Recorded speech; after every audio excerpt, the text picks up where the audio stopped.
Le puso un nombre muy sencillo y dice: haz lo bueno delante de Dios, haz lo bueno.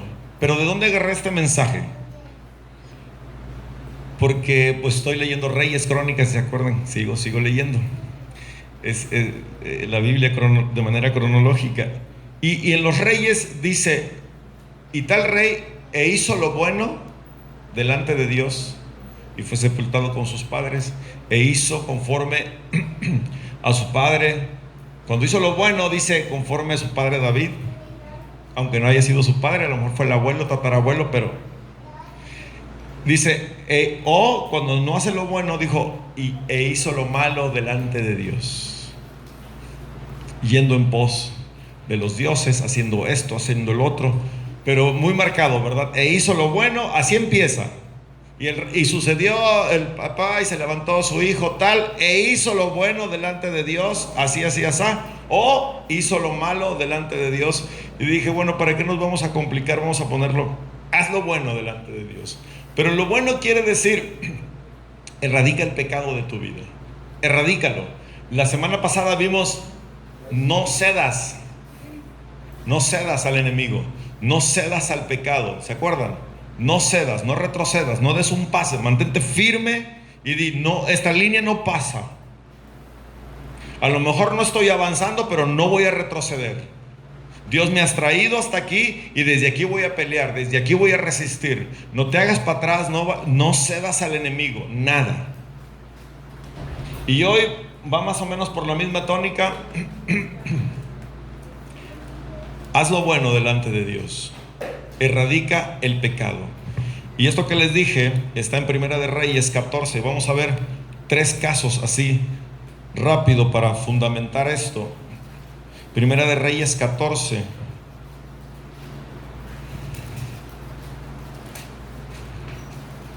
Ayer 3 de los predicadores hablaron de Elías, ¿se acuerdan?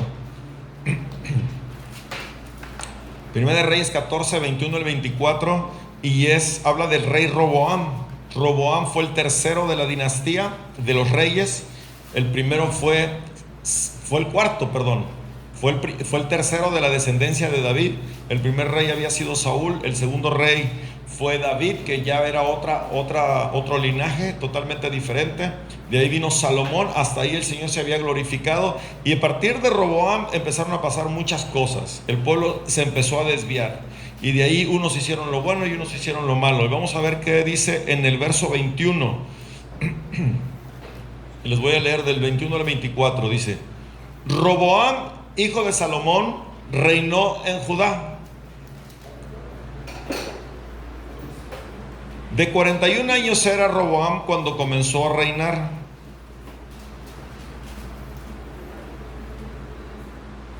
Y 16 años reinó en Jerusalén, ciudad de Jehová. Eligió de todas las tribus de Israel para poner allí su nombre. El nombre de su madre fue Naama Amonita. Y Judá, y Roboam como cabeza, hizo lo malo ante los ojos de Jehová. Y le enojaron más que todo lo que sus padres habían hecho en sus pecados que cometieron. Él hizo todavía aún más, porque ellos también se edificaron lugares altos, estatuas e imágenes de acera en todo collado alto y debajo de todo árbol frondoso. O sea que idolatraron, hicieron ocultismo a más no poder. Hubo también sodomitas en la tierra, e hicieron conforme a todas las abominaciones de las naciones que Jehová había echado delante de los hijos de Israel. Y esto va más enfocado a toda la perversión sexual. O sea, idolatraron, hicieron ocultismo, hicieron brujería, sacrificaron a sus hijos, pero además se fueron a la perversión sexual. Y entonces dice: y reinó Jeroboam 16 años, e hizo lo malo, todo el pueblo delante de Dios. Hizo lo malo. Vamos a ver Primera de Reyes 15 también. No, estábamos en 14, ahora el 15, sí. Vamos a leer del 10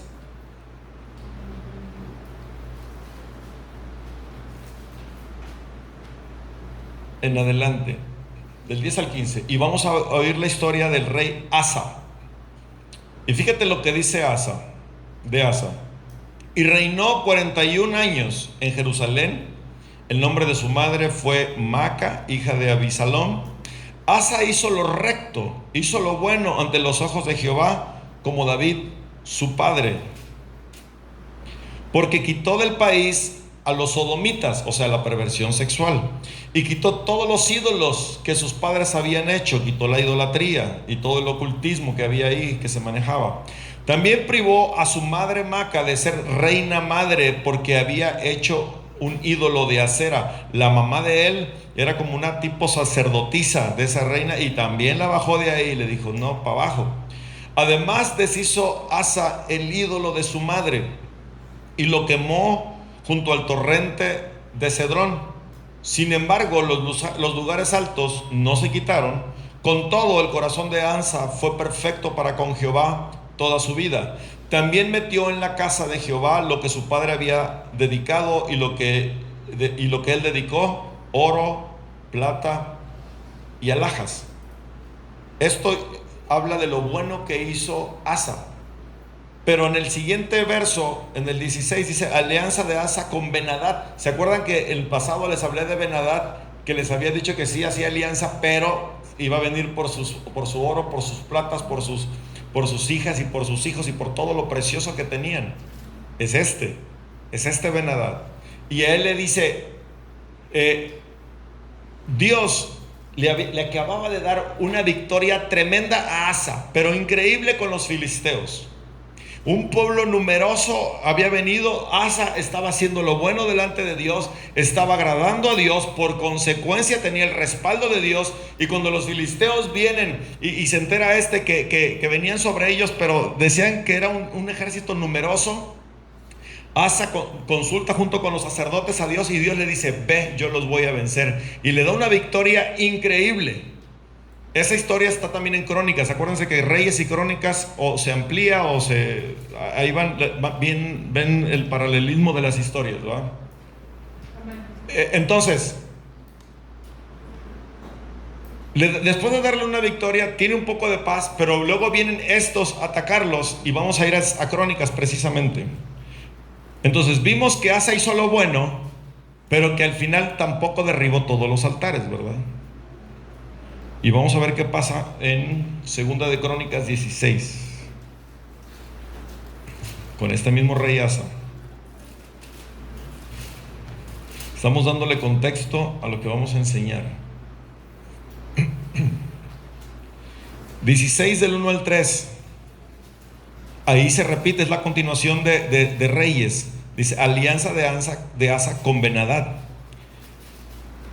Segunda de Reyes 16, y les voy a leer nada más del 1 al 3 y luego del 7 al 12. Dice, en el año 36 del reinado de Asa, subió Baasa, rey de Israel, contra Judá, y fortificó a Rama.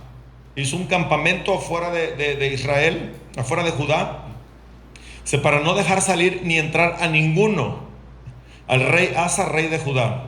Entonces sacó Asa la plata, ojo, oigan esto, sacó Asa la plata y el oro de los tesoros de la casa de Jehová, del templo, los utensilios, todo lo que con lo que ellos servían a Dios, y todo los elementos que utilizaban, que venían, acuérdense que originalmente eran de oro, plata. Él saca todos los utensilios y todos los tesoros de Jehová, dice, de la casa real, y envió a Ben-Hadad, rey de Siria, que estaba en Damasco, diciendo, hay alianza entre tú y yo, como la hubo entre tu padre y mi padre. He aquí, yo te he enviado plata y oro para que vengas y deshagas la alianza que tienes con Baasa, rey de Israel, a fin de que se retire de mí. Dios le había dado una victoria, dije al principio, increíble con los filisteos. Y cuando viene el rey de Israel, porque acuérdense que se volvieron enemigos por temporadas, viene el rey de Israel sobre él, en vez de que vuelva a clamar a Dios, él va y hace alianza con un impío. Entonces en el verso 7 dice así, en aquel tiempo vino el vidente Hanani a Asa, rey de Judá, y le dijo, por cuanto te has apoyado en el rey de Siria y no te apoyaste en Jehová tu Dios, por eso el ejército del rey de Siria ha escapado de tus manos, porque no lo venció, simplemente deshizo la alianza que ellos tenían al comprar a Ben-Hadad, deshizo la alianza, les quitó el poder y estos se retiraron, no hubo pleito.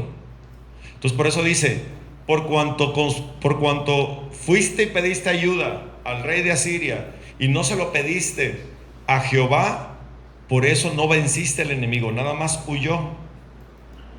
Y eso es peligroso, ¿verdad? Cuando tienes un enemigo de ese calibre cercano, no puedes dejarlo ir.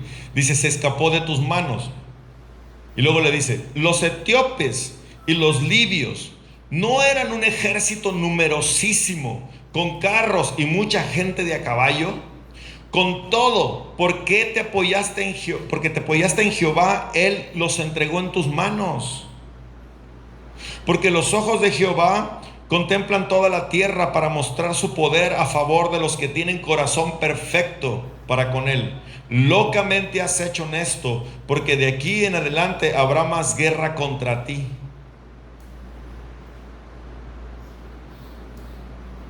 Habrá más guerra contra ti, porque te apoyaste en el mundo y no en Jehová. Va a haber más guerra contra ti. Pero Asa, en vez de como David, esas mismas palabras Dios se las dio a David muchas veces. Y David se arrepentía. ¿Pero qué hizo Asa? ¿Qué dice ahí? Se enojó con el profeta y lo mandó a volar y lo metió a la cárcel. No le gustó ¿A quién rechazó? ¿Al profeta? Él sabía que no estaba rechazando al profeta. Él sabía que estaba rechazando a Jehová. Él sabía que era Jehová el que le estaba dando la palabra y aún así no le importó y metió al profeta a la cárcel. Oye, pero si había hecho lo bueno delante de Dios, había hecho muchas cosas buenas, pero en un momento de su vida se acomodó, no sé qué pasó. El punto es que dejó de confiar en Dios y quiso arreglar las cosas a su manera, y aún sacando los utensilios y los tesoros de la casa de Jehová. Y cuando el Señor le habla para amonestarlo y para exhortarlo, en vez de recibir la exhortación y la amonestación, sabiendo que Dios es misericordioso, ojo muchachos, ojo.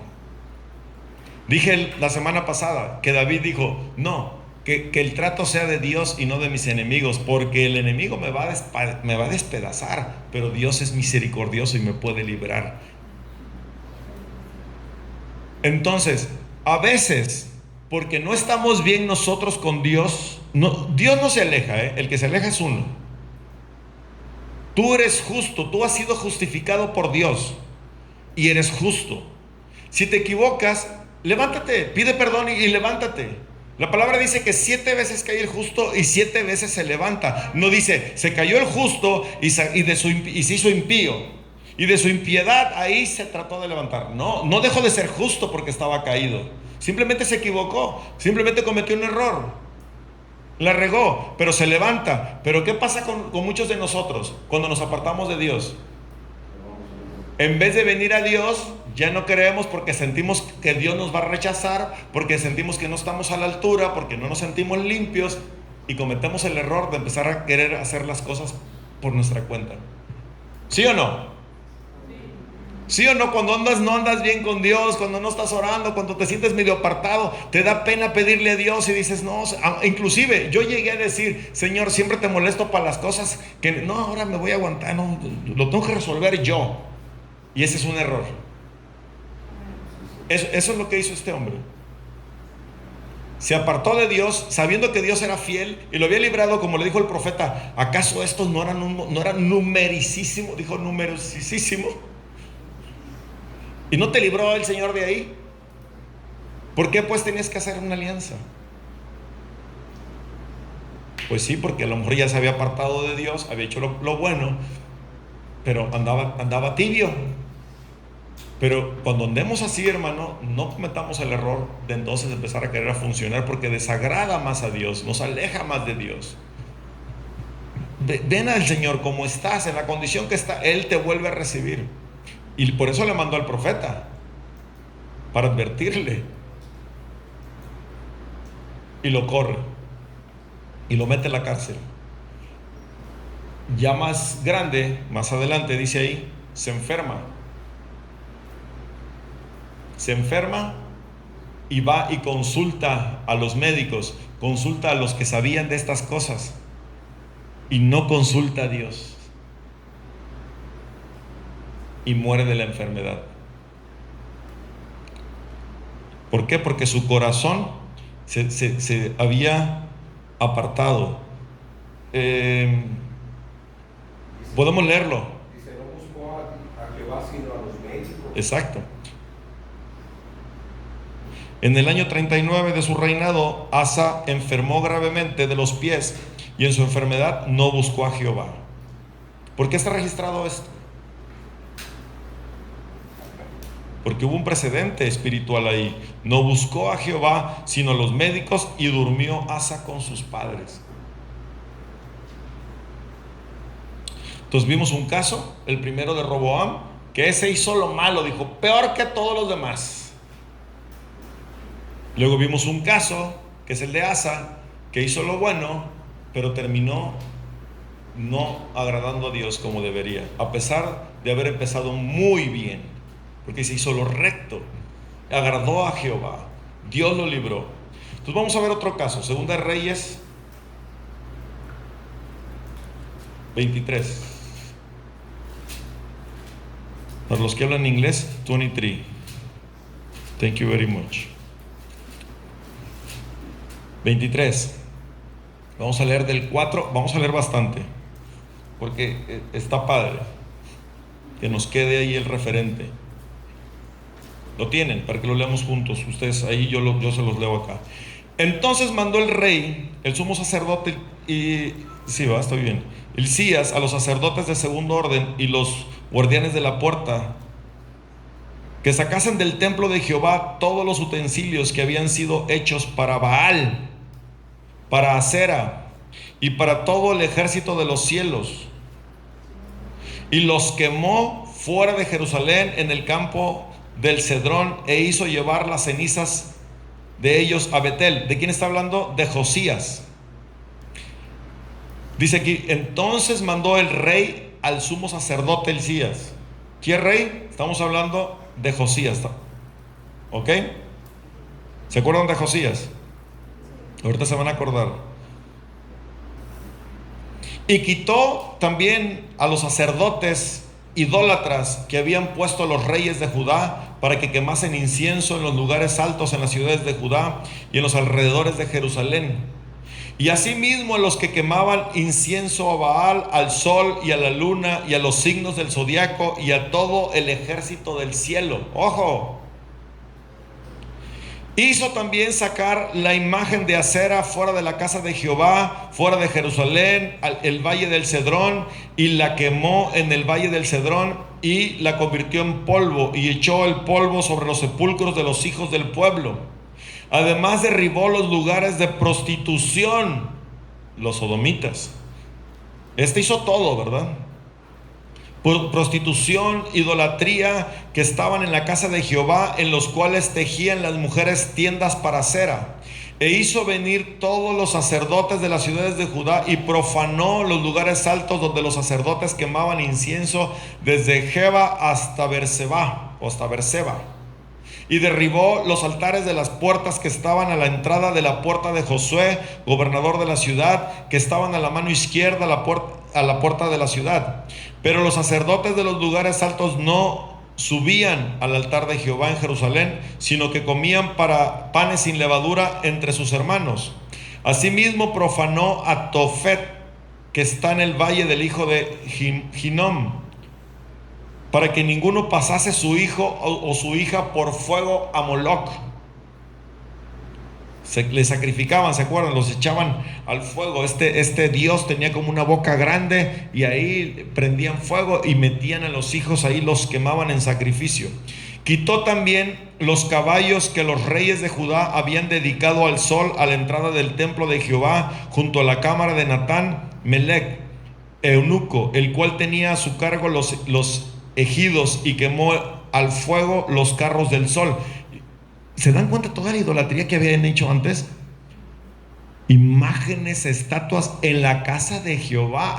Las habían metido, las tenían a un lado, las tenían en las puertas. Habían llenado el templo de Jehová, que era algo maravilloso y espectacular. Lo habían llenado de prostitución, lo habían llenado de idolatría, de ocultismo, de un montón de señales de otros dioses, de adoración a otros dioses.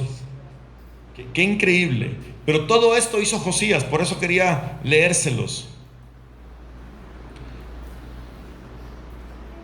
Derribó además el rey los altares que estaban sobre la azotea de la sala de Acaz, que los reyes de Judá habían hecho, y los altares que había hecho Manasés en los dos atrios de la casa de Jehová, y de ahí corrió y arrojó al polvo al arroyo del Cedrón. Asimismo profanó el rey los lugares altos que estaban delante de Jerusalén, a la mano derecha del monte de la destrucción, los cuales Salomón, rey de Israel, había edificado a Astarot, ídolo abominable de los sidonios. Fíjate, esto los había hecho Salomón por causa de las esposas. Ese es otro hombre, ¿verdad?, que había empezado muy bien y terminó no muy bien por darle gusto a las damas. No se les da todo el gusto a las damas, dice el dicho, ni todo el dinero. No sé. Pero miren, hasta dónde se corrompió Salomón.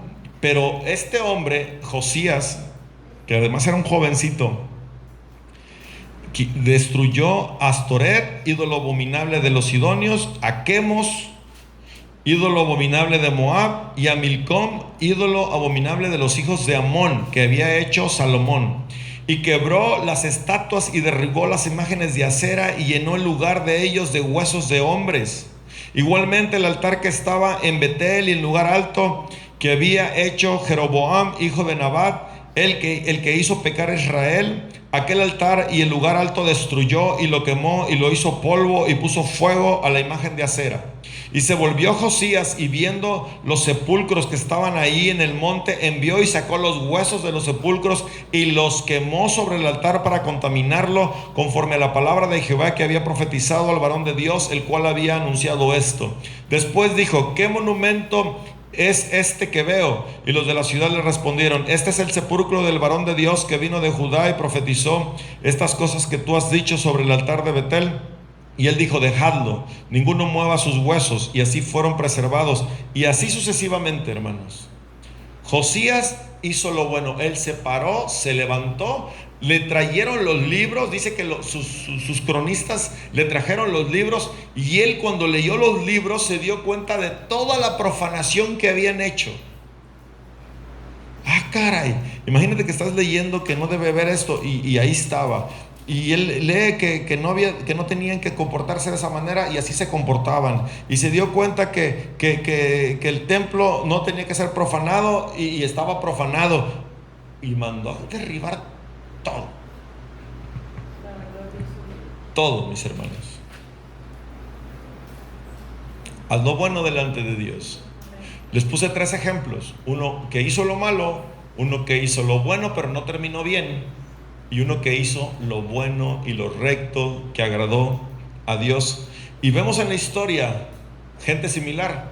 Tenemos a Sansón, que a pesar de venir con un llamado, a pesar de venir con una consigna fuerte, una asignación fuerte de parte de Dios, por no quitar el pecado de su vida. ¿Qué pecado? Pecado de fornicación. Era tremendo el Sansón. No podía haber una escoba porque la quería. Rebeldía. Él sabía que no podía irse con las filisteas, y le decía eso: yo quiero esa, hijito, pero el Señor dice que nosotros no nos podemos, yo la quiero aquella. Es que si circuncisa, es que las incircuncisas me gustan. Es que son menos aburridas. Por eso hay que prendernos los cristianos, para que no nos tachen de aburridos allá afuera. Sansón es un ejemplo claro de no hacer lo bueno delante de Dios, de hacer las cosas a medias delante de Dios, como lo hizo Asa. El otro es Saúl. Oye, haberlo traído de la tribu, él mismo con sus propias palabras, ¿verdad? De la tribu más pequeña, de la familia menos significante o de la familia más insignificante. De ahí lo agarró Dios, de ahí lo levantó, lo hizo andar con profetas, profetizó con los profetas, lo coronó como rey, lo ungió como rey, pero terminó mal. ¿Por qué? Porque no erradicó el pecado de su vida. ¿Qué no erradicó Saúl? Orgullo, desobediencia, rebeldía, el deseo de quedar bien con la gente, porque él quería quedar bien con la gente, quería quedar bien con todo el mundo, quería quedar bien, y no se puede quedar bien con toda la gente. No voy a la iglesia porque se enoja mi mamá, no voy a la iglesia porque ofendo a tal, y no, andamos queriendo quedar bien con medio mundo. No, tenemos que quedar bien con Dios. Y el Señor va a alinear. Eso es lo que aparte que no entendemos a veces los hijos de Dios. Como dije hace rato, queremos arreglarnos por nuestra cuenta. No, tú busca a Dios y el Señor va a alinear todo lo demás acá abajo. Cometemos el error de irnos por las ramas. Tenemos que ir al tronco. Desobediencia, rebeldía, vanidad, resentimiento, apariencia. Mucha apariencia de Sansón. Judas, por ejemplo. Judas, después de haber sido llamado, después de haber sido incluido entre los apóstoles, después de haber caminado con Dios, a pesar de eso, dejó que el pecado lo envolviera. No erradicó el pecado, no sacó la avaricia, no sacó la codicia y se volvió medio tranza.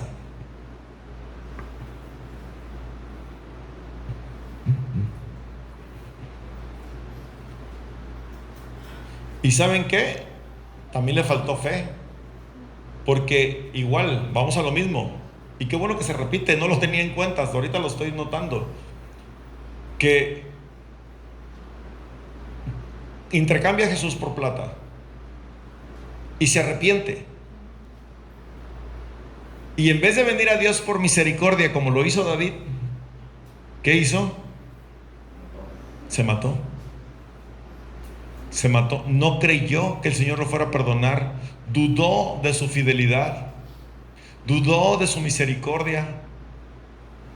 Es más, yo creo que dudaba que Él fuera Dios. ¿Eso ibas a decir? Te gané. Cuando están todos en la última cena, que dice que cuando Jesús le dice, uno de ustedes me va a traicionar, todos se preocupan y dicen, ¿seré yo, Señor? ¿Seré yo, Señor? Todos le dicen Señor, le dice, ¿seré yo, Señor? Y cuando le pregunta a Judas, le dice, ¿seré yo, Rabí? Él solo lo veía como su maestro, no como su Señor. Nunca se sujetó, nunca lo vio tal vez como el Mesías. Yo creo que él no creía que Jesús era el Mesías. Tenía sus razones. No fue a la ligera ese pensamiento. ¿Por qué? Porque acuérdense que ellos creían que iba a venir un Mesías, un Salvador. Entonces creyeron que iba a venir en las nubes con caballos de fuego e iba a destrozar los ejércitos, iba a acabar con el imperio romano. Ellos creían porque lo creían en lo natural, no lo creían en lo espiritual. Entonces lo veía muy humano, lo veía muy sencillo, lo veía muy humilde. Lo veía muy entre la gente, a lo mejor hasta lo veía pequeño, ¿verdad? Es un tipazo, pero pues él no es Dios. Y también valga la enseñanza, ¿verdad? Ya que estamos ahí, yo creo que cuando muere, los discípulos también pensaron lo mismo, porque se supone que el Mesías no moría. A pesar de que les había hablado de la resurrección y a pesar de que les hablaba de estas cosas, al principio los conmovió, porque dijeron, entonces no era, porque el Mesías según la palabra no muere. ¿Cómo murió? ¿Cómo se dejó? Y acuérdense que lo que le decían los otros, no sus discípulos, los otros, si tú eres el Mesías, bájate de ahí de la cruz. Si tú eres el Mesías, cuando lo golpeaban, a ver, dime quién te golpeó. Hasta no ver, no creer. Entonces, había duda en ellos. Sí había un poco de duda, pero como la hay en nosotros, hermano, como la hay en nosotros, pero tenemos que tener la certeza de sacar estas cosas. No podemos avanzar en la vida cristiana con dudas.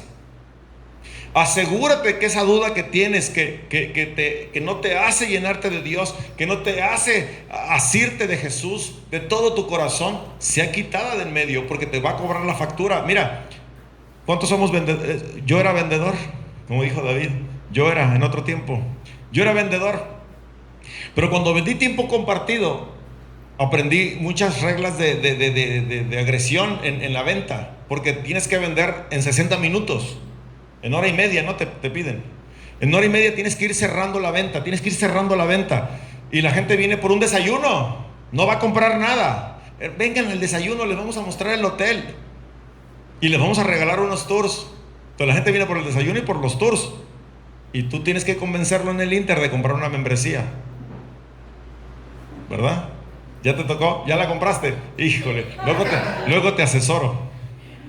Dijo un amigo mío que me conocía perfectamente, me dijo, no hombre Octavio, vino mi familia y que se nos ocurrió ir a una presentación de tiempo compartido por los tours. Dije, bueno, pues vamos a aprovechar el tour. Dijo, y conociendo todo eso, nada más me venías a la mente. Si no hubiera sido porque te tenía en la mente, compro. Dijo, ya nos tenía en la bolsa el vendedor, a punto de firmar, y yo te tenía aquí, no, que me ha dicho que... Y nada más por eso dijo, pero estuvimos a punto de comprar. Pero ¿qué pasa? ¿Qué pasa? Y esto es la clave. Esta es la clave. ¿Por qué cierras la venta? ¿Sabes por qué la cierras? Porque vamos derribando argumentos desde el principio. Vamos derribando todos los argumentos. Si yo dejo un argumento ahí y no se lo quito, si dejo un argumento suelto, me cobra la factura al cierre de la venta. Por ejemplo, entras a una suite, están encantados, ¿va? Pero ellos van temerosos porque ya están sintiendo la presión. Nada más tiene un baño. Si yo le digo, sí, ese argumento se fortalece, ¿verdad? Entonces ellos me preguntan, nada más tiene un baño, y yo les digo, ¿querías 2? ¿Te interesan 2? No, yo nada más decía, ¡pum! Se derribó el argumento. ¿Se dan cuenta? Él, al final, cuando vaya a firmar o cuando tenga toda la presión, si te gusta, te agrada, tienes el dinero, ¿qué te detiene? Me hubiera dicho, nada más tiene un baño. Y ya me amolé yo. Entonces, hay que convencerlo. Se va el tiempo y él me dice con todo derecho, ¿sabes qué? Me tengo que ir, Octavio. Tú me dijiste 1 hora y media, ya me voy. Y yo, perdí la venta por no derribar el argumento del baño. Cosas tan sencillas, hermanos, cosas tan sencillas. Si tú caminando en la vida cristiana tienes argumentos de duda, te va a cobrar la factura ahí adelantito. Te la va a cobrar. Si algo no te gustó y algo no entendiste bien, porque es por eso, es por falta de conocimiento, no es por otra cosa, es por falta de conocimiento propio. Entonces tienes dudas porque desconoces ciertas cosas de Dios y las quieres acomodar a tu forma, y entonces tienes dudas. Yo siempre me he preguntado por qué, y parece que nadie te la contesta. Parece que ninguna respuesta te sacia. ¿Y por qué? A ver, entonces, ¿por qué los cristianos? ¿Y por qué dice la palabra? Y ahí están duro y dale, ¿verdad? Y yo no creo que el profeta, nada de lo que dice el profeta es verdad. Y nunca se ha cumplido. Y el montón de argumentos, pero estás en la iglesia y aparentemente quieres crecer y aparentemente quieres avanzar, pero ese argumento te va a derribar todo el tiempo.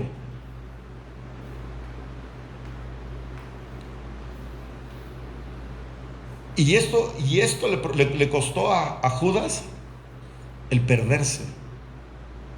¿Era el hijo de perdición? Sí. Pero se pudo haber arrepentido. Él pudo haber creído y pudo haberse arrepentido, porque caminó con Dios y vio la misericordia de Dios, vio la fidelidad de Dios, vio el amor de Él, lo experimentó en carne propia. Él mismo dijo, ¿para qué rompen ese perfume? ¿Para qué lo gastan habiendo pobres ahí? Pues sabía que Dios era el corazón de Dios. No era su corazón. No era su corazón, porque adelantito dice, pero no lo hacía por eso, sino que más bien porque él sustraía dinero de las ofrendas. Pero sí sabía el corazón de Dios. Era para los pobres, porque es lo que le agrada al Señor. Pero él nunca creyó en su corazón. Él tenía dudas en su corazón. Y eso pasa con nosotros, hermanos. Por eso Asa terminó haciendo lo malo. Una duda entró, se acostumbró, bajó la guardia, que hemos estado hablando que ya no podemos bajar la guardia, tenemos que estar alertas, porque estas dudas vienen y se generan argumentos ahí que nos va a dar para abajo todo el tiempo. Cada vez que quieras crecer, cada vez que quieras levantarte, va a venir ese pensamiento y te va a tirar para abajo otra vez. Y todo lo que avanzaste de lectura, de oración, de estar buscando, se vuelve a caer. Así como el vendedor. Y te lamentas, ¿verdad? Y el que no te compra sale, bien, se le hicimos al vendedor, ¿viste? Y a lo mejor te estás saliendo con la tuya delante de Dios y crees que tus argumentos están sobre los argumentos de Dios, porque a lo mejor vienes con duda conmigo, pero yo no lo sé todo. Y probablemente no te voy a ayudar en algunas ocasiones. Y eso a ti te va a fortalecer. Vas a decir, ya ves, ni Octavio pudo. Y los hijos, por ejemplo, ni mi papá. Le gané en el argumento. Y eso te fortalece, pero te fortalece para mal. ¿Se entiende? Entonces te cauterizas y te haces frío con Dios. Y te haces frío con la familia. Pero es una mentira que dejaste de meter a la mente y eso te va a cobrar una factura. Todos estamos expuestos al pecado. Entonces, hermanos, ¿qué es ese pecado? ¿Qué es ese argumento que nosotros tenemos que arrancar? Tenemos que arrancarlo de raíz. Ahí vimos, unos dejaron por dejar la idolatría y por dejar ciertas cosas, terminó apartándose de Dios. No se apartó del todo, pero sus últimos días dejó de confiar en Dios. Entonces tenemos que ir arrancando. La semana pasada dijimos, no cedas al pecado. Ahora hay que erradicarlo. Hay que erradicarlo por completo, lo que sea que estés practicando. La idolatría, ya sabemos cuál es la idolatría. Todo lo que toma el lugar de Dios, todo lo que toma lo que es más importante en tu vida. Si el teléfono está quitándote el tiempo, ese es el ídolo que traes. Y todo lo demás, ¿verdad? La vanidad. Actualmente la vanidad está a la orden del día. El deseo por el mundo está a la orden del día.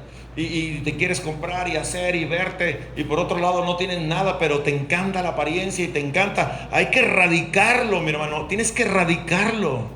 Tienes que arrancarlo de raíz. Y no estoy diciendo que no te veas bien, que no es bueno que te veas bien. Es bueno verte bien. Lo malo es cuando vives para eso y vives para el espejo, ¿ah? Porque está bien que de repente te eches una ojeada, pero no donde andes. Todos lados, pasas por el espejo y te ves, pasas por allá y te ves, pasas por acá y te ves, y luego pasas por acá y hasta te haces para atrás. Y así estamos. Y luego prenden el teléfono, yo ni me veo en el teléfono, yo veo a la gente que prende el teléfono y se está viendo en el teléfono. También dije, están tomando fotos, no se están viendo. Es increíble. Y dice uno, no es nada. Claro, no, si no arrancas eso de raíz, te va a cobrar una factura ahí adelante. Y decía un buen amigo, y creo que lo he dicho aquí, los cristianos debemos de ser como los gatos. Como los tires, caen parados. Como los tires. ¿Qué andas en el pueblo? Aguantas vara. ¿Qué andas en otras? Aguantas vara. ¿Que no te puedes bañar? No importa, llegando a mi casa me baño. Y así, y no enojado con todo. Vivimos enojado con todo y rechazando todo porque a mí no me gusta. Yo no voy porque no me gusta. Bueno. ¿Cuántas cosas no te vas a perder en la vida? ¿De cuántas cosas? A mi mujer no le gusta. A mi mujer no le gustaba el rancho, para nada. Y allá la ves sirviendo.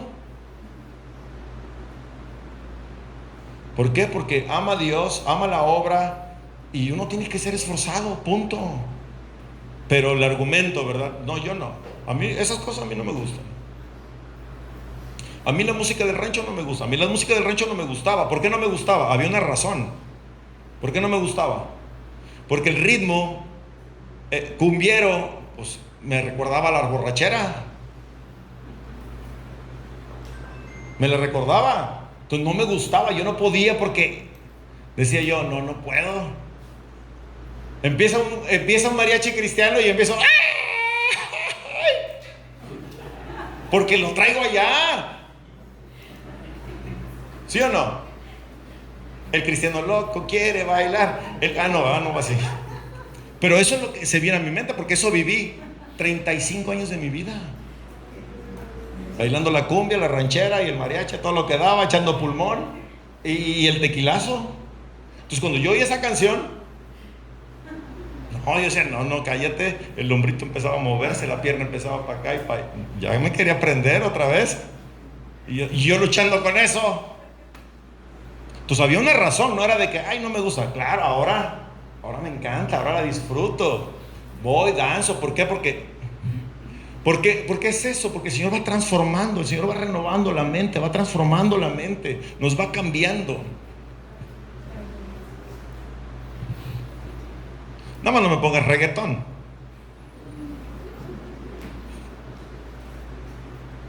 ¿Verdad?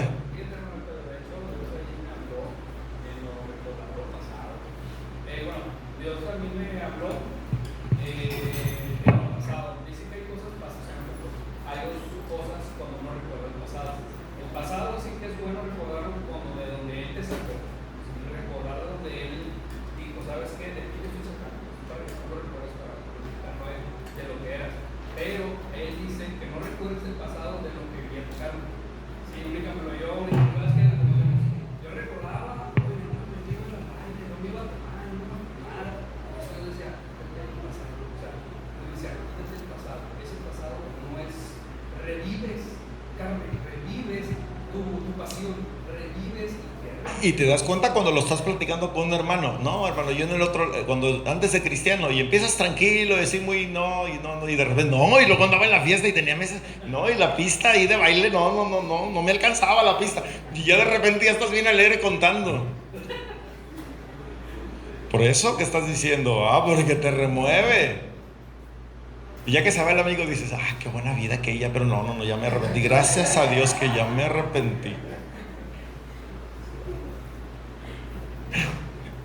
Entonces tenemos que erradicar el pecado, sí o sí. No, así como en la venta, no podemos dejar esos argumentos en nosotros, no podemos dejar ese pecado, porque como el argumento en la venta nos va a cobrar factura adelante y no nos va a dejar levantar, y cuando quieras crecer, ese argumento va a volver a venir, ese pecado, y te va a traer para abajo otra vez. Te va a traer otra vez para abajo. Tienes que erradicarlo, sea el pecado que sea, hermano. Aún la incredulidad, aún la duda, también es pecado la duda. Cuando le das mucha cabida, cuando no hay fe, cuando no crece fe, también se constituye en pecado, porque la palabra dice que todo lo que no se hace con fe es pecado. Entonces también esa falta de fe necesitas arrancarle y decir, Señor, dame fe. Los discípulos se la pidieron, Señor, aumenta nuestra fe, enséñanos. Entonces, ahí mismo en Reyes, ¿cómo podemos erradicar el pecado que estamos hablando? ¿Cómo podemos no caer en la trampa como cayó Asa, como cayó Roboam? ¿Cómo podemos ser más como Josías? ¿Cómo podemos ser más como David, que a pesar de tener una vida turbulenta, porque no fue nada sencilla su vida, turbulenta en pecado, turbulenta en guerra, turbulenta en un montón de cosas, sin embargo, un hombre conforme al corazón de Dios, porque él erradicaba todo eso? En su reino no hubo idolatría. En su reino no había esa perversión sexual. Él no permitía nada. Él no permitió nada de esas cosas. Él se mantuvo firme. Él se equivocó, sí, pero lo arreglaba delante de Dios. Lo sacaba de raíz. Y se postraba y venía delante de Dios arrepentido. No le daba lugar a esas cosas, porque esas cosas te persiguen toda la vida. Y si una te alcanza, imagínate cuando traes 5, 10 ahí atrás y eres un chorro de teléfono y algo y vanidad y todavía eres medio tranza y todavía eres un poco mentiroso, pues ¿cuándo vas a avanzar? Quieres crecer y quieres hacer las cosas y te quieres alinear, pero no erradicas esas cosas. Entonces la vida del cristiano, dice Pablo, en otro tiempo era así, asá, pero ahora tienes que dejar eso, y el que mentía ya no miente, y el que robe ya no robe, y el que... Entonces si tu pata coja es esa, y si traes 5 o 6 cosas, y voy a empezar con esta, y voy a quitar esta parte de aquí. Tiendo a la mentira, voy a dejar de mentir y me voy a esforzar por dejar de mentir. Pero tienes que erradicarlo. Ahora, ¿cómo lo erradicas? ¿Cómo lo erradicamos? Número 1, Primera de Reyes 18-19. Ahí mismo está la respuesta, mis hermanos. Ahí mismo está la respuesta.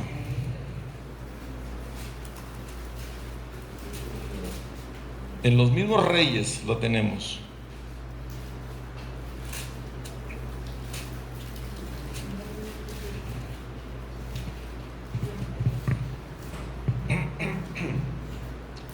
Primera de Reyes 18, verso 19.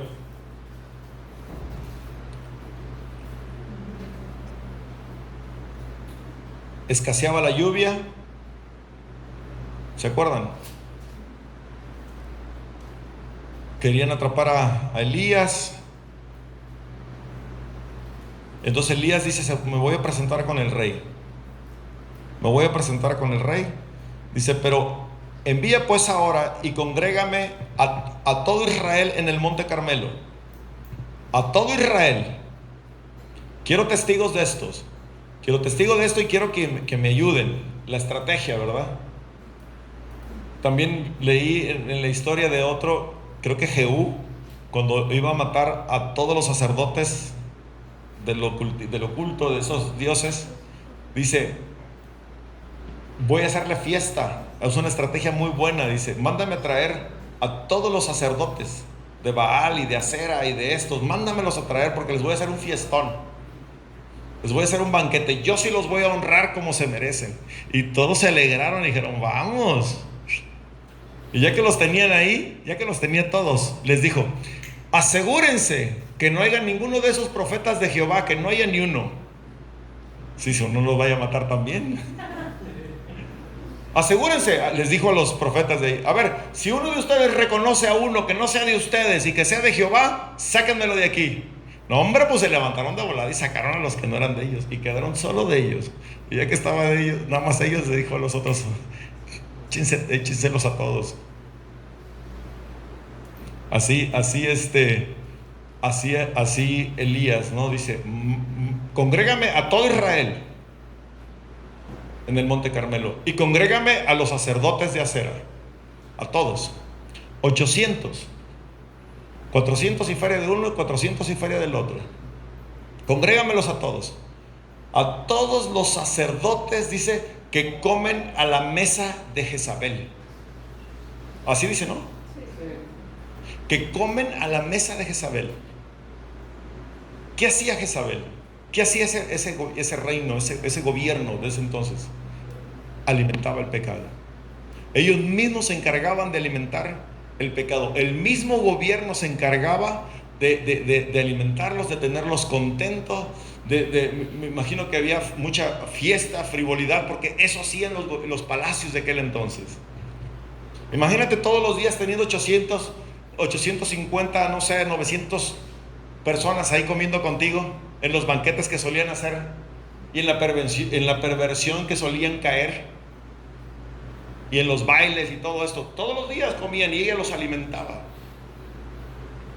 Por eso estaba súper empoderada. Por eso los sacerdotes de Baal estaban súper empoderados, ¿verdad? En el gobierno.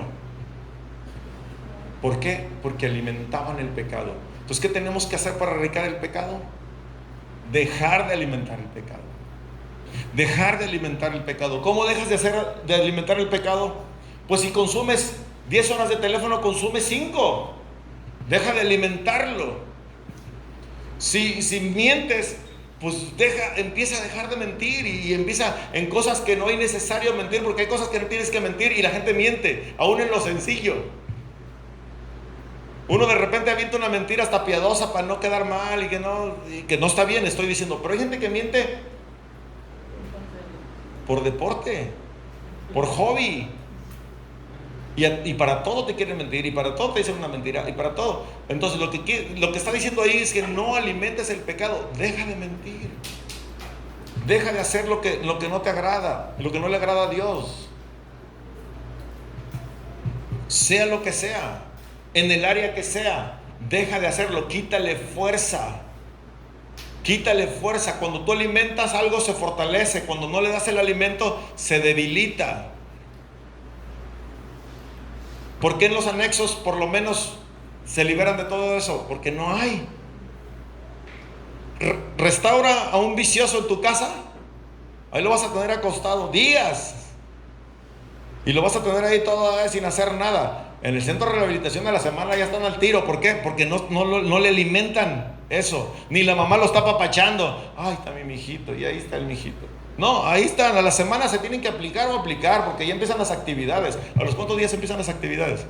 Después de los 3 días. Después de los 3 días. Ya. Pues deja nomás 3 días para... A lavar baños, a levantarse temprano. Entonces, como no alimentan el pecado, como no alimentan el vicio, como no alimentan la flojera, pues se va la flojera, se va el vicio, se va esto, se va todo. Y son los que se quejan cuando salen las noticias. No, es que me golpearon esto. Nosotros ahí estamos dando años ahí.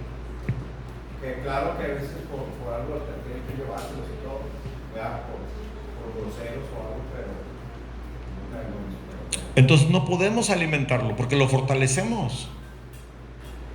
No podemos alimentar la vanidad, no podemos alimentar la envidia, no podemos alimentar la incredulidad, por ejemplo.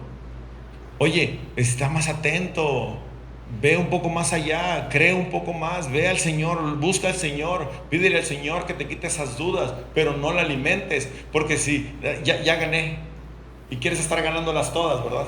Para tu bien, argumentando todo, que esto no jala, que esto no funciona, que Dios no funciona así, que la palabra así, que cuando acá, cuando has visto a uno, a ver, yo no he visto ni uno que cambia, yo no he visto ni uno que se transforma, y lo traes ahí. Y tienes que irle bajando, porque si lo alimentas se fortalece. Entonces, punto número 1 es dejar de alimentar el pecado. No lo alimentes para que se debilite. Y fíjense el orden. Me encantó el orden que está en el orden que está en la palabra. ¿Dónde está esto? Ahí ya leímos, ¿verdad? 18, 19. Y más adelantito, ya que los tiene a todos ahí juntos y les dice qué hacer con el sacrificio, que había que sacrificar para provocar el fuego en el altar, y los reta y todo esto, finalmente dice en el verso 30: entonces dijo Elías a todo el pueblo: acercaos a mí. Y todo el pueblo se acercó, y él arregló el altar de Jehová que estaba arruinado. ¿Por qué como cristianos batallamos de más? ¿Por qué nos es difícil erradicar el pecado? Porque el altar está arruinado. Hay un altar, hay señales de un altar. Hubo ahí en otro tiempo ese altar, ahí estuvo.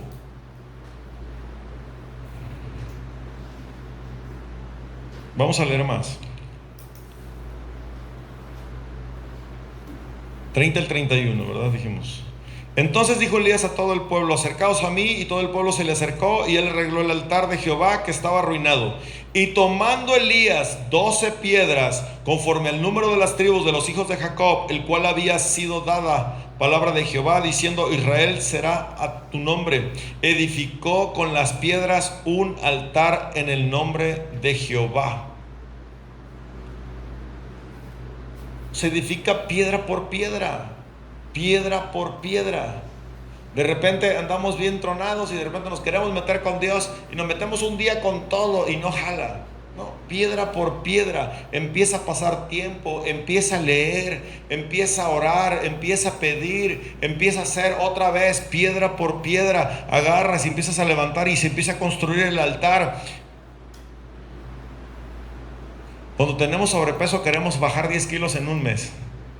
Y cuando nos hablan por las pastillas, oiga, es que tengo unos 15 años en 20 días, ¿será que pueda bajar 18 kilos? Pues no, ¿verdad? No vas a bajar 18 kilos en 15 días para estar bien para los 15 años. Le dijo un pediatra a mi mujer, ¿cuántos kilos quieres bajar? Dijo mi mujer, 10 kilos. Le dijo, pues está fácil, con 1 kilo que bajes al mes, en un año ya bajaste 12 kilos. Oye, qué sencillo, ¿sí o no? Dijo, ¿a poco no dijiste, oye, qué padre? Pero a ver, mantente bajando 1 kilo por mes.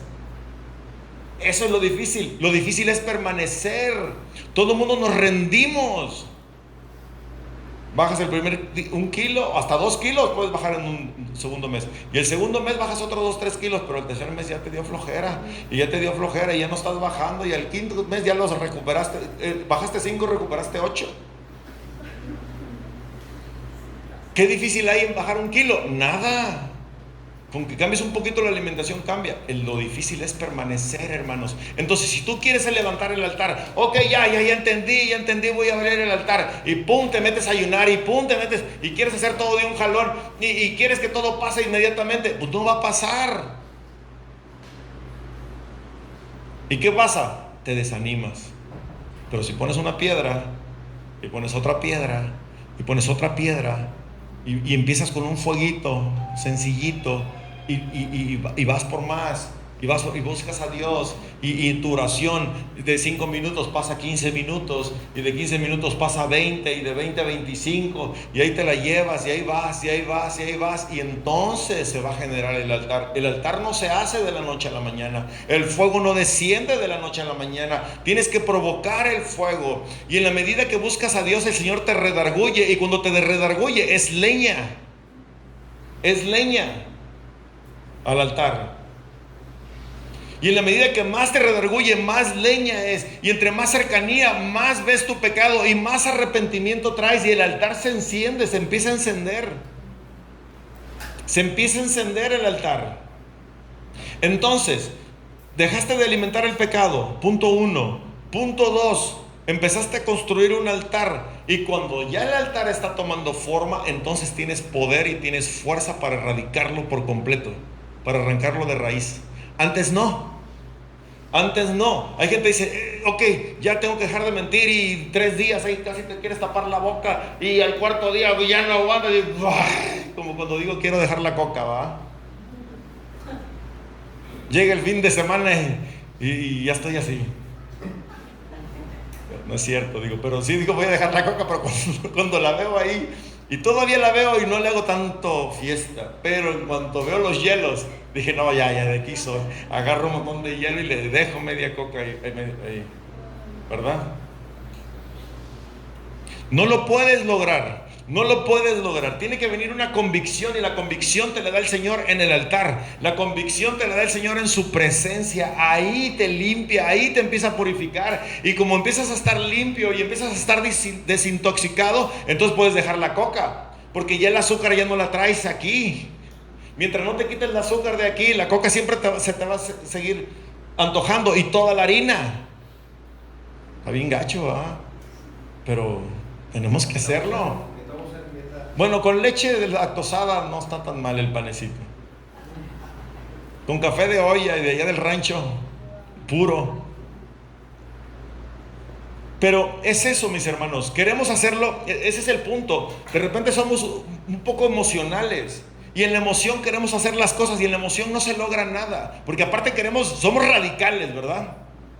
Metes a un muchacho al centro de rehabilitación y les hablas de Dios, y hermano, el primer día, hermano, quiero ayunar.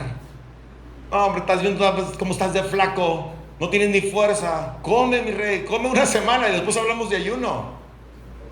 Lo que necesitas es fortalecerte, y el hombre se quiere meter en ayuno, porque así somos extremos. Y, ok, ya entendí que estoy mal, y ahora me quiero meter. No, poco a poco. Hasta que el altar esté puesto, entonces el Señor te va a dar convicción, entonces el Señor te va a desintoxicar. Y ahí se cumple el tercer paso, que es: quítalo de raíz.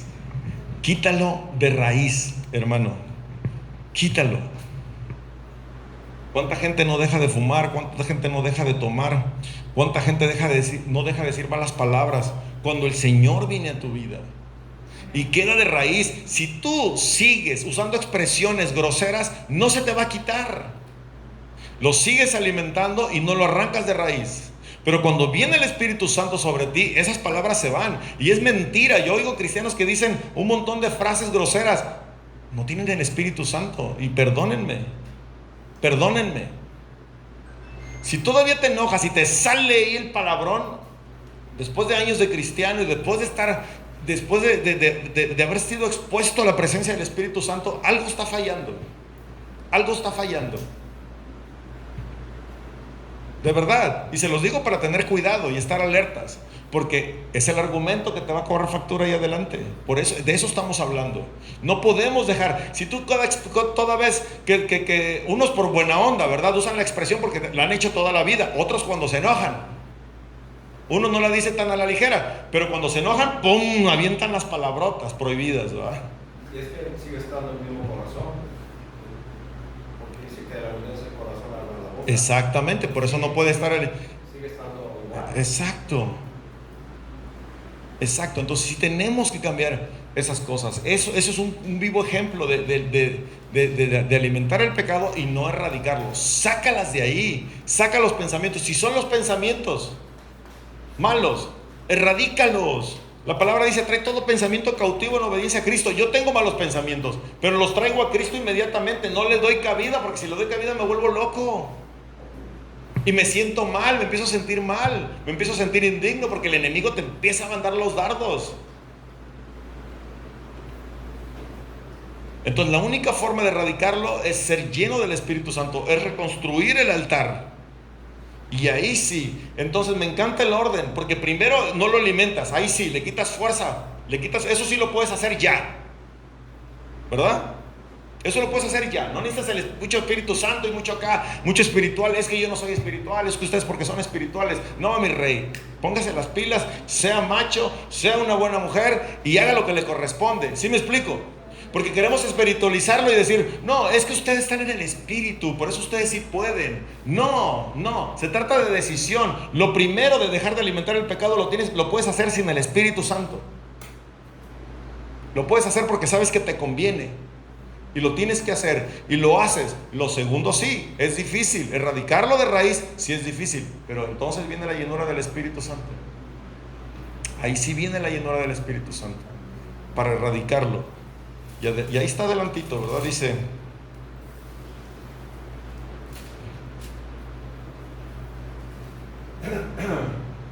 verso 18 igual. Seguimos todo está en el mismo capítulo y está en la misma escena. En el verso 37: respóndeme, Jehová.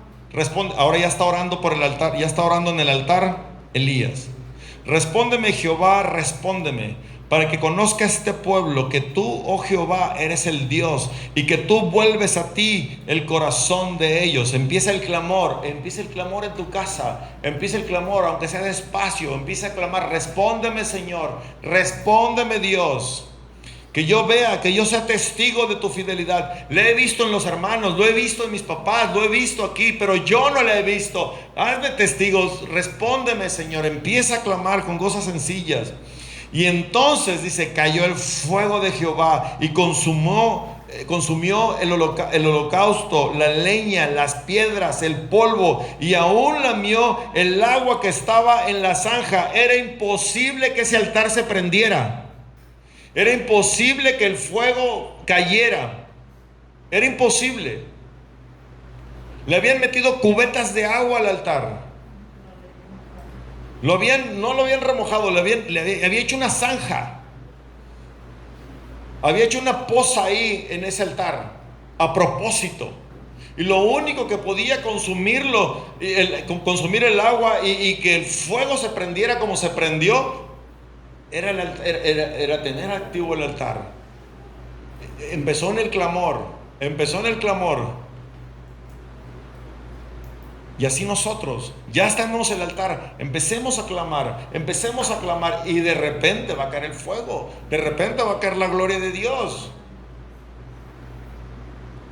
Yo les he dicho que yo iba a la iglesia y seguía tomando. Ya me estaba gustando la iglesia, ya me estaba gustando la célula, ya me la pasaba bien en la célula. Ya estaba aprendiendo, y eso, el aprender, el buscar te ayuda a permanecer. Le agarré gusto a la palabra, aunque tomara. Le empecé a agarrar gusto que antes no tenía. Después de que le empecé a agarrar el gusto a la palabra, empezó a redarguirme el espíritu. No estás correcto, ¿cómo sigues tomando? Mira, el hermano es bien justo y tú bien gacho. Ellos creen que tú eres bueno y eres un hipócrita. Ahí empezó a trabajar conmigo cuando empecé a acercarme a Dios. No fue de la noche a la mañana. Entiendo esto, lo entiendo perfectamente. Y me invitabas a una fiesta e iba a tomar. Pero hasta que vino el Espíritu Santo, entonces me ofrecieron una cerveza y ya no, se acabó. No hubo necesidad de más, ni cuenta me di, hermano. Ni sin alcohol. Nada, no, me ofrecieron una cerveza y fue la única y última cerveza que me tomé en mi vida. Ya no hubo necesidad, porque el Espíritu Santo estaba haciendo la obra. El Espíritu Santo ya me había desintoxicado y no me di cuenta que ya no decía palabras, que no decía groserías, hasta que estuve ya con la raza grosera y me dijeron: oye, tú ya estás como señor, ya no dices malas palabras. No me había dado cuenta. El Señor empieza la transformación.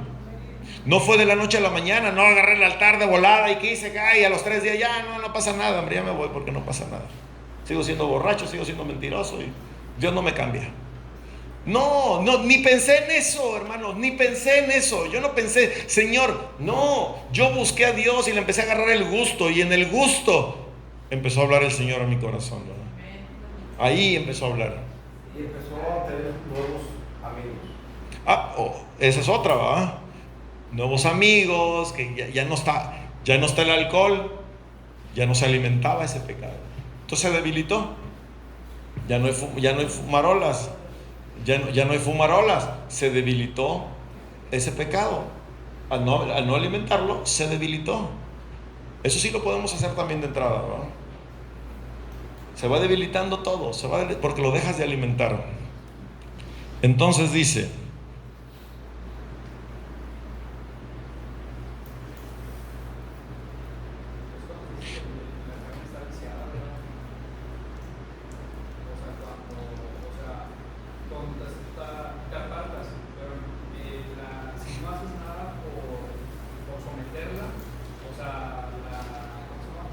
¿la reprimes o cómo? Sí, lo reprimes nada más porque está viciado. Entonces tienes que, como decían, contar la palabra, no alimentarla y ayuno. Porque yo me acuerdo que en una ocasión mi mamá en un ayuno, dice mi mamá que ella vio a un demonio que la unía, pero se había metido en unos buenos ayunos. Entonces, como se metió en buenos ayunos, mi mamá que manda el pan que la unía y que la carne estaba descansando. Oye, se desprendía y quemada la carne, pero porque me dice ayuno, ayuda a no. Sí, mata la carne, le quita el sabor a la carne, ¿verdad? Exactamente, por eso es ahorita lo del azúcar, después ahorita se está hablando del azúcar. Si el azúcar la consumimos en el café, por eso te quiero dejar el café, pero le damos al pan, por eso otra vez la carne y otra vez el azúcar, porque no dejamos de alimentar, o sea, lo alimentamos de una forma de otra. Sí, entonces por eso el ayuno dice que mata las células que están, como le digo, una doctora le dice que como células de zombies, entonces las mata, o sea, se regeneran las nuevas y mata las viejas, por eso es. Y esas ya no traen el azúcar. Ok, ya entendimos. Vamos a dejar el azúcar, vamos a dejar la coca. El pan lo dejamos para el final. El pan lo dejamos para el final. ¿Estamos bien? Entonces, vamos a quitarle el azúcar al café, pero el panecito eso lo dejamos al final. Ya que estemos más fuertes. Entonces cayó fuego, hermanos, cayó fuego sobre el altar, y se consumió el holocausto, la leña, las piedras, el polvo. Imagínense, las piedras se consumieron. ¿Qué quiere decir esto? Aún lo duro, lo que no puedes, lo más fuerte se consume. No tengas temor, no digas Dios no lo va a hacer. Dios, si consumió el agua, consumió las piedras, consumió el polvo, todo lo consumió. ¿Qué es imposible para Dios? Dice, y aún lamió el agua que estaba en la zanja. Viéndolo todo el pueblo, se postraron y dijeron, Jehová es el Dios, Jehová es el Dios. Entonces, ahí viene lo bueno. Entonces Elías les dijo, prended, agárralos a todos esos profetas de Baal que están aquí, para que no escape ninguno. Y ellos los prendieron y los llevó Elías al arroyo de Sison, y ahí les dio cuello. Ahí les dio cuello. Cuando vino el fuego de Dios, cuando vino la llenura del Espíritu Santo, Elías pudo hacerle esto a todos los profetas. Antes no pudo. Antes no podía. Tenía que estar ahí. Tenía que estar el pueblo presente, porque ellos eran los que los iban a atrapar. Ellos iban los que se tenían que convertir. Si Elías nada más hubiera convocado a los sacerdotes, ¿quién los mata? ¿Y quién es testigo de la gloria de Dios? ¿Quién se hubiera arrepentido?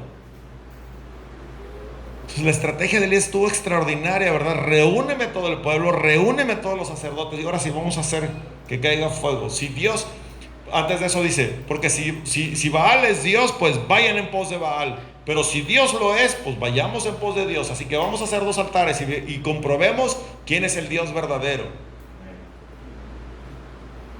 Entonces, hermanos, vamos a erradicar el pecado. Hagamos lo bueno delante de Dios. Hagamos lo que agrada delante de Dios. Y no estoy hablando de vidas bien tranquilas. No, David es el mayor ejemplo. Una vida atribulada, llena de situaciones. Aún con todo eso, se levantó. Y cuando falló, vino delante de Dios. Y él sabía que el fuego era lo único que lo podía librar. Él sabía que el Espíritu Santo era el único que lo podía sacar adelante. Por eso cuando se equivocaba dijo, pero que no se aparte tu espíritu de mí, Señor. Que no se aparte. Entiendo que hay unas consecuencias. Mándame la consecuencia, Señor, pero no apartes tu espíritu de mí. Porque sin el Espíritu es difícil erradicar el pecado de nuestras vidas. Necesitamos la llenura del Espíritu Santo. Así que vamos a ponernos de pie. Es tiempo de tomar acción, es tiempo de avanzar, es tiempo de agradar a Dios, es tiempo de erradicar el pecado de nuestras vidas.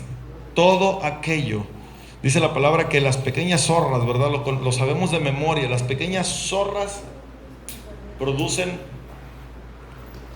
los grandes incendios, son los que acaban con los grandes sembradíos. Y luego les prendían la cola para que los quemaran todavía más rápido. Cuando querían afectar el sembradío de alguien, agarraban a las zorras, les prendían fuego y las aventaban al sembradío, empezaban a correr y empezaban a quemar todo. Y el enemigo se encarga de ponerle fuego a esas pequeñas zorras. Por eso les dije, no dejen nada, quiten ese argumento, porque si no lo quitas, el enemigo se va a encargar de ponerle fuego. Asegurémonos que el fuego que caiga sobre nuestra vida es el fuego de Dios, es el fuego del Espíritu Santo y no el fuego del infierno, no el fuego del enemigo que va a causar todavía más caos y más problema en nuestra vida. Amén. No tengo a la de la alabanza, se me fue. ¿Qué podemos poner? Que el Señor nos ministre, hermanos, que el Señor nos ministre. El Señor nos está hablando. El Señor nos quiere limpiar por completo. Él sabe que todavía hay cosas ahí que nos hacen daño. Él sabe, yo sé lo que tengo ahí, que tengo que erradicar. Lo sé. Entonces deja que hoy el Señor te muestre.